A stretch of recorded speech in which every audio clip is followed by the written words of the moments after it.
ونصلي ونسلم على سيدنا حبيبنا وشفينا مولانا وملجأنا ومأوانا محمد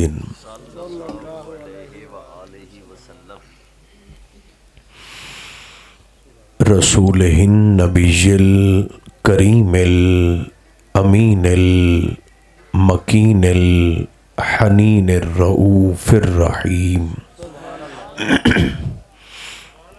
وعلى آله الطيبين الطاهرين وعلى صحبه أجمعين أما بعد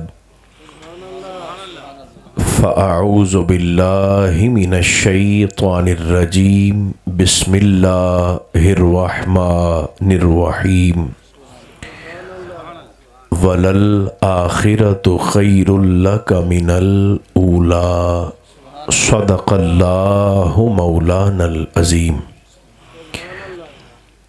محبت اجازت دے تو درود پاک کی تلاوت فرمائیے۔ الصلاۃ والسلام علیک یا رسول اللہ، الصلاۃ والسلام علیک یا حبیب اللہ، وعلی آلک و اصحابک سیدی یا شفیع المذنبین۔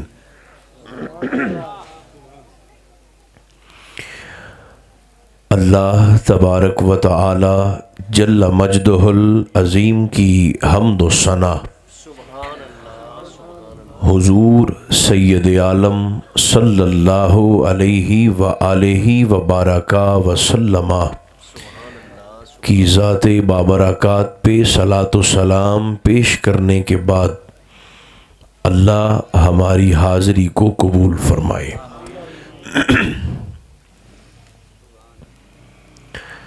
امام جلال الدین سیوطی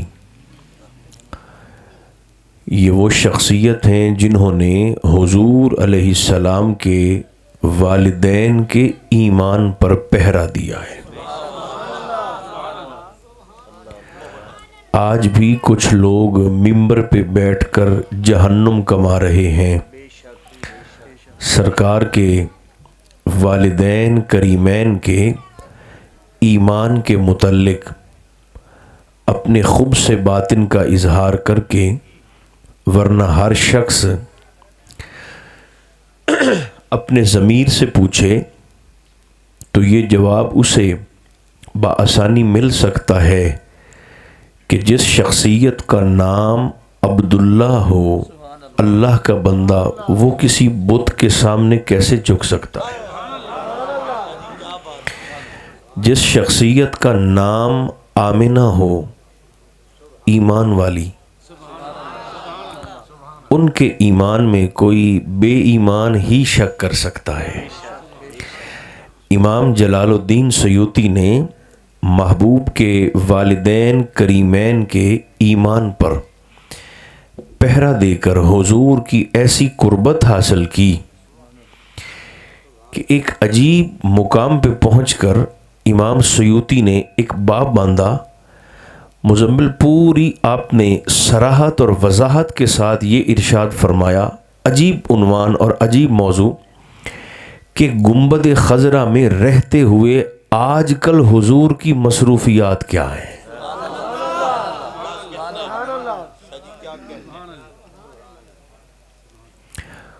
ہوں تو میڈیکل سائنس میں آندی ہے بھی عشاء تو بعد 2 گھنٹے تک انسانی دماغ فریش رہتا ہے۔ کتنی دیر؟ اس کے بعد آہستہ آہستہ اس کا کرنٹ کم ہونا شروع ہو جاتا ہے۔ تو ویسے آپ جتنی محبت اور استقامت سے ابھی 12 سوا 12 بجنے والے ہیں اور آپ تشریف فرمائے ہیں، یقیناً آپ میں سے ہر بندے نے یہاں بیٹھ کر یہ اعلان کیا ہے، ویسے گل نصیباں دی ہے۔ ایک اکٹھ یہ پیچھے بھی دیکھ کے میں آ رہا ہوں تو میں آئی سے پہلے بول گیا بھی خبریں وہ میلاد ہوندہ پہ 3 منٹ تو مینوں اتنے لگ گئے۔ پھر یہ مختار نے بتایا کہ نہیں جی ہماری منزل آگے ہے۔ تو ہر شخص نے اعلان کیا کہ مولا ہمیں وہ لطف اپنے نرم اور گرم بستر میں نہیں آتا جو مزہ تیرے یار کے ذکر کی محفل میں آتا. امام سیوطی نے یہ پورا ایک باب باندھا اس بات پر کہ گنبد خضرا میں آج کل حضور کی اس وقت مصروفیات کیا ہے. یقیناً گھر والے کی مصروفیت وہ بتا سکتا ہے جو یا تو خود گھر والا ہو, گھر والا نہ ہو تو کم از کم گھر والے کا وفادار نوکر ضرور ہونا چاہیے. تو ایسی قربت ملی امام سیوطی کو حضور کی کہ آپ نے سرکار کی مصروفیات کا ذکر کیا. بس میں ان میں سے 2-3 باتیں آپ کی خدمت عالیہ میں عرض کرتا ہوں, اس کے بعد انشاءاللہ پھر ہم دعا یا اگر کوئی سلسلہ ہے نعت خوانی کا تو وہ چلے گا یا پھر دعا ہو جائے گی. حضور اس وقت بھی, یعنی جب میں اور آپ یہاں بیٹھ کر گفتگو کر رہے ہیں, سرکار اس وقت بھی گنبد خضرا میں 7 کام کر رہے ہیں. یہ آپ نے یاد کرنے ہیں. کتنے؟ 7 کام. اور مزے کی بات یہ ہے کہ 7 کے 7 کام حضور یا آپ کے لیے کر رہے ہیں یا میرے لیے کر رہے ہیں. اب میں آپ کو سناتا ہوں جلدی جلدی, اور آپ نے اسی محبت کے ساتھ جلدی سے کچھ باتوں کو بسم اللہ قبول فرما لینا ہے. سرکار کی پہلی مصروفیت یہ ہے, اب ذرا مزہ لیجئے گا اس بات کا جو امام سیوطی نے لکھا, کتنا حظ ہے اس بات میں. علامہ سیوطی فرماتے ہیں سرکار کی پہلی مصروفیت یہ ہے النظر فی اعمال امتی. آقا گنبد خضرا میں رہتے ہوئے ہر غلام کے ایک ایک عمل کو اپنی آنکھوں سے ملاحظہ فرما رہے ہوتے ہیں. گل آپ صرف 1 منٹ کرنی ہے لیکن چج دی کرنی ہے. آتے سننی بھی سر دی ہے تاکہ مینوں اے احساس نہ ہوئے میری گلاں زمین تے جاندیاں پئیاں, اس لیے آپ نے سننا بھی پوری توجہ کے ساتھ. حضور ایک ایک امتی کے عمل کو بولیے اپنی آنکھوں سے ملاحظہ فرما رہے ہیں.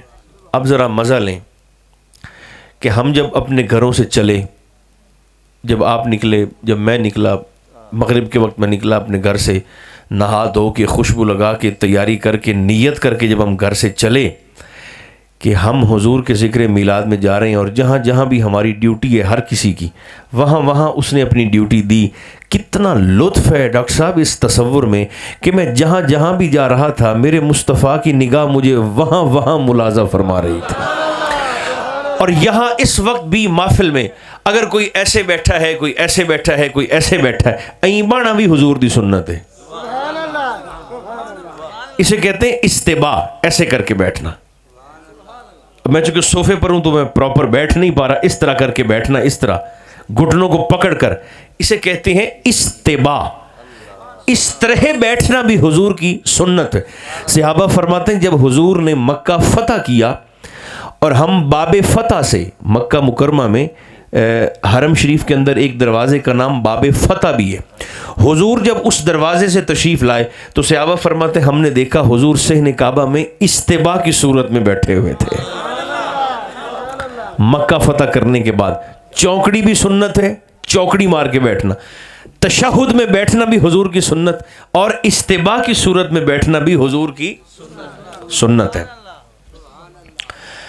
تو جو جہاں جس بھی حالت میں بیٹھا ہے اس وقت بھی حضور کی نگاہ کرم اسے دیکھ رہی ہے. ہمارے ایک بزرگ ہیں, ان کا نام ہے شیخ عبدالعزیز دباغ رحمۃ اللہ علیہ. انہوں نے ایک بات لکھی, آپ نے یہ نام سنا ہوگا, یہ خود بہت تگڑے قسم کے فقیر ہیں, شیخ عبدالعزیز دباغ. انہوں نے ایک بات لکھی, یہ خود بھی حضوری والے ہیں. آپ فرماتے ہیں مراکش کے ایک بزرگ تھے, وہ مدینہ منورہ حاضر ہوئے حضور کی بارگاہ میں. جو دوست آپ میں سے مدینہ منورہ گئے ہیں وہ جانتے ہیں کہ مدینہ جاتے ہوئے دل کی حالت اور ہوتی ہے اور آتے ہوئے دل کی حالت اور ہوتی ہے. جڑے نہیں گئے اللہ لے جاوے بار بار سارے نو. چونکہ مومن کی اس سے بڑی یعنی نہ کوئی عزت ہے، نہ کوئی اعزاز ہے، اور نہ کوئی خواہش ہونی چاہیے حضور کی بارگاہ میں حاضری۔ شیخ عبدالعزیز دباغ فرماتے ہیں کہ وہ موراکو کے، مراکش کے بزرگ تھے، تو مدینہ حاضر ہوئے، بڑے مزے سے مہینہ 2 مہینے مدینہ منورہ میں رہے۔ جس دن ان کی واپسی تھی اس دن ایسے ہاتھ باندھ کر سرکار کو سلام وداع کرنے کے لیے گنبد خضرا پہ حاضر ہوئے، اور ایسے رو بھی رہے ہیں اور سرکار کی بارگاہ میں عرض کر رہے ہیں حضور یہ تو میں سوچ کر ہی نہیں آیا تھا کہ مجھے مدینہ سے واپس بھی جانا پڑے گا۔ حضور یہ تو میں نے سوچا ہی نہیں تھا کہ مجھے مدینہ سے واپس بھی جانا پڑے گا۔ ایسے رو رہے ہیں۔ حضوری کا مرحلہ آیا، گنبد خضرا سے محبوب کی آواز آئی،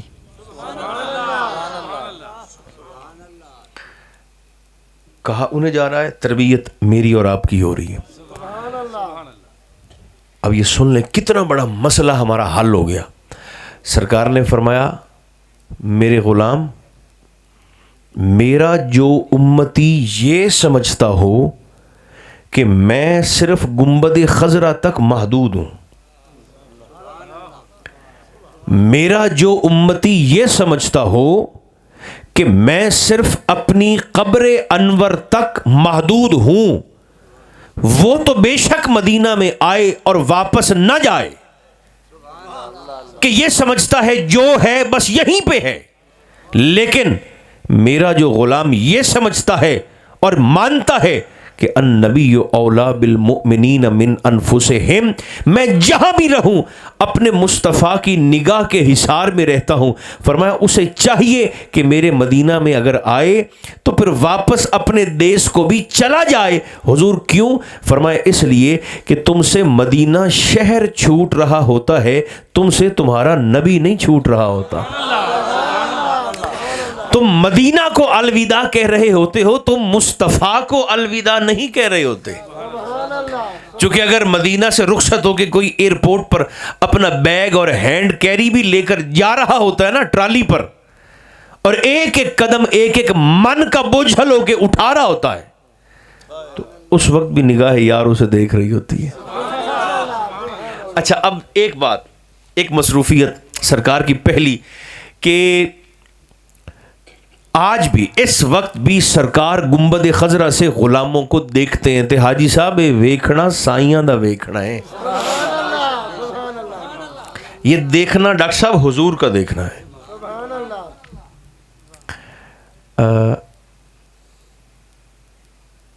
سائیاں دیاں مبارک اکھیں دے کچھ 6-7 کمال تو دساں جلدی جلدی۔ حضور کی آنکھوں کے کمال،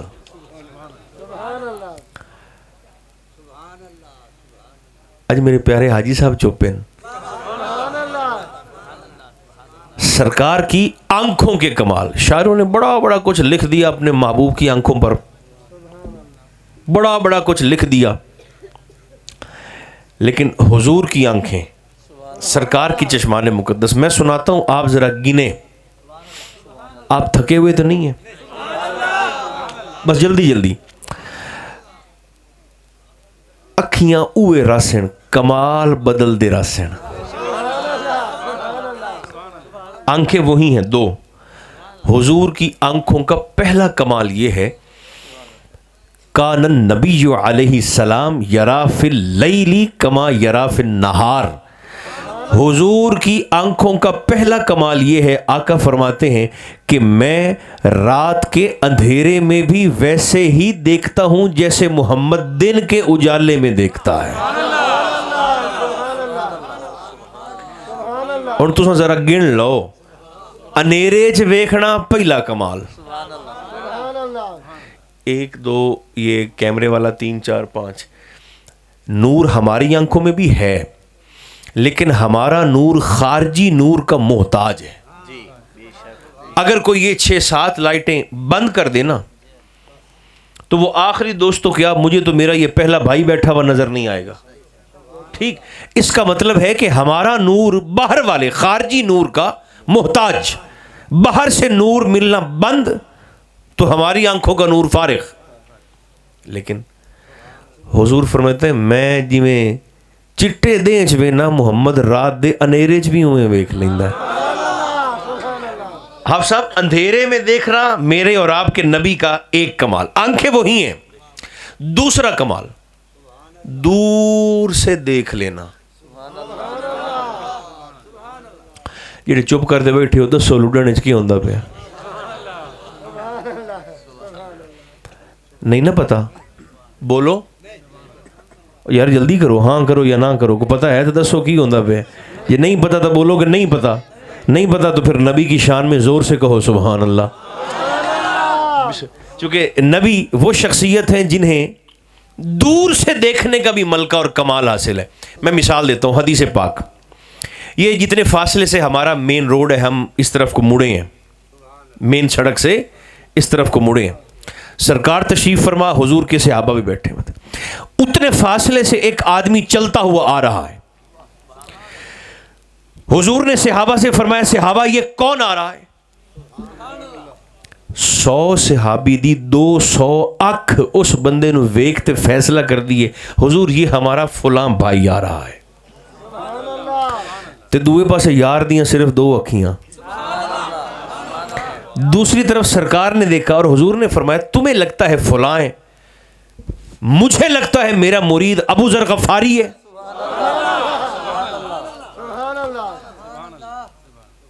صحابہ نے کہا نہیں حضور یہ چال ڈھال سے, یہ چہرے مہرے سے, لباس سے, یہ حضور وہ ہے جو ہم کہہ رہے ہیں. بس سرکار بیٹھے بیٹھے موج میں آئے, دور سے دیکھنے کا کمال دیکھیں. سرکار نے دور سے نگاہ کرم فرمائی, توجہ فرمائی, اور وہیں بیٹھے بیٹھے اس آنے والے شخص سے مخاطب ہو کر فرمایا آنے والے تو پہلے جو تھا سو تھا. پہلے اے بول سو تو جیسا آ جاسی, جو تھا سو تھا, اب میری زبان سے نکل گیا کن ابا ذرن, ابو ذر غفاری بن جا. صحابہ فرماتے ہیں جب وہ قریب آیا تو ہمارے سر سے آسمان کھسکا, پیروں سے زمین ہلی. وہ نہیں تھا جو ہم کہہ رہے تھے, وہ تھا جو زبان مصطفیٰ سے نکلا اور نگاہ محمد نے تک لیا تھا. یہ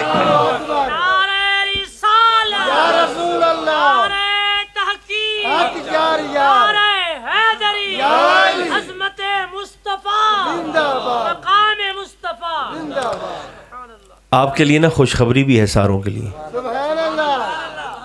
جتنی گلاں میں سنائی سا نا 6 یا 4 یا 5, یہ تواڈے جو میں اتنے 6 یا 4 یا 5 بندے کو سنتے جاسا. کمال ہے, میرے کھپن کا کوئی فائدہ بھی تو ہوئے نا. پکا لو. نمبر 1 انیرے چ ویکھنا, اندھیرے میں دیکھنا. 1 دور سے دیکھنا, جلدی بولو. 2 تیسرا کمال حضور کی آنکھوں کا, رکاوٹ کے پار دیکھ لینا. جڑے بالکل منہ نو گوند لاتے بیٹھے ہو دسو اس کنات دے پار کی ہوندا پیا, نہیں نہ پتا. ہمیں دیوار کے پار کا نہیں پتا, ہمارے نبی کو پہاڑ کے پار کا بھی پتا ہوتا ہے کہ کیا ہو رہا ہے. اور یہ صرف ایسے گپ نہیں مار دی میں نے کہ پہاڑ کے پار کا پتا, میں حدیث پاک آپ کو سنا دیتا ہوں. حضور کو پہاڑ کے پار کا پتا ہے, بڑی معروف اور معتبر حدیث مبارکہ. سرکار ایک سفر میں ہے. اے حاجی صاحب کتنا کمال ہے بھلا, نقل مار لو. تیسرا سرکار نے ایک سفر میں, صحابہ کرام بھی ہیں. اچانک کچھ صحابہ حضور کی خدمت میں اور سرکار سے کہنے لگے حضور پیون دا پانی مک گیا ہے. سرکار نے فرمایا اے نا علی, جتھے بھی علی دا نام ہے بغیر سوچے آکھا کرو سبحان اللہ. علی آ گئے. مقداد کہاں پر؟ مقداد حضور کے صحابی, مقداد بھی آ گئے. سرکار نے فرمایا تساں دوویں جاؤ. حضور کتھے؟ فرمایا ایس پہاڑ دے دوئے پاسے ایک کالے رنگ دا غلام اٹھ دے اتے پانی دا مشکیزہ بھر تے لئی جاندا ہے, دوویں جاؤ تے اس نو پکڑ تے میرے کو لے آؤ. پتہ نہیں کس کمینے نے لکھ دیا کہ نبی کو دیوار کے پار کا پتہ نہیں ہوتا.